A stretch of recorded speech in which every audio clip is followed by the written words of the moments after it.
I guess my first coaching job takes me all the way back to '92. I coached in Riverton at Riverton Middle School, and I actually did a little bit of coaching when I student taught under with Coach Porter, Ron Porter. But I coached middle school girls basketball, middle school boys basketball for, at that time, Ron Porter and Scott Quayle. Early in your career, what was the learning curve like?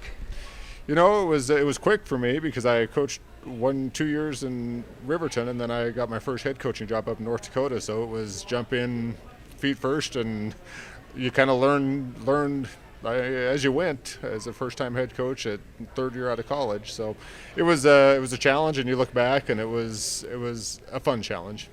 Was it really cool that to be coaching and then watching your kids play too? That was kind of the exciting part of it. Is it came full circle. I spent almost 25 years coaching without my kids in the system, the high school system, and then my last handful of years I spent with both kids coming through, and it's kind of rewarding. I sometimes joke I got paid to watch my kids play. I got the best seat to watch my kids play, however you want to look at it, but it's kind of rewarding to see it come full circle. How much of coaching is like psychology?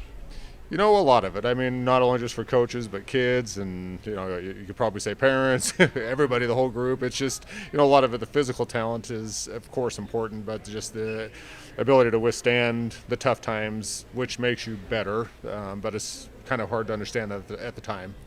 What advice would you give to young coaches coming in about everything that coaches have to deal with? I think you've got to kind of figure out what you stand for, or I'll say you'll kind of fall for anything. It can be a kind of a fickle world, coaching, styles of play, parents, just the general pressures of the outside, and you got to kind of figure out what you want to do, how you want to accomplish it, and you kind of have to have a firm belief that that's the right way to do it, and go from there. Otherwise, like I said, you kind of would change with the wind. Every time something else came along, you would change, and I don't think you're going to last a long time doing that.